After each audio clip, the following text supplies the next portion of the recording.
Yes, good morning all of you. आज आपण आलो एक राजापूर या ठिकाणी, आपल्या भोर तालुक्यातलं प्रसिद्ध गाव आहे की ज्या ठिकाणी खूप मोठ्या प्रमाणावरती गुलछडीचं उत्पादन घेतलं जातं. तर असेच आपले एक शेतकरी आहेत की ज्यांच्या प्लॉटमध्ये आपण आपल्याकडचे जे वेस्टेजचे ॲग्रीचे प्रोडक्ट्स आहेत ते प्रोडक्ट आपण या प्लॉटवरती वापरले होते. आपण स्वतः त्यांच्याकडून अनुभव ऐकूयात की नक्की त्यांना आपल्या प्रोडक्ट वापरून कसा रिझल्ट आला आहे. सर, तुमचं नाव सांगा.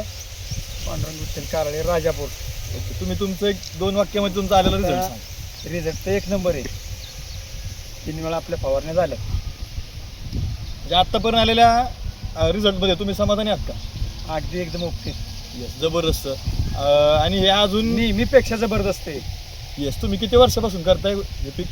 जवळजवळ 25 वर्ष झाली. म्हणजे 25 वर्ष सर गुलछडीमध्ये काम करतात किंवा त्यांच्या शेतामध्ये ते पीक घेतलं जातं.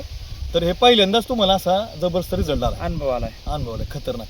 येस, सो नक्कीच मित्रांनो, आपण असेच प्रोडक्ट वापरून आपले उत्पन्न वाढवू शकतो. So thank you.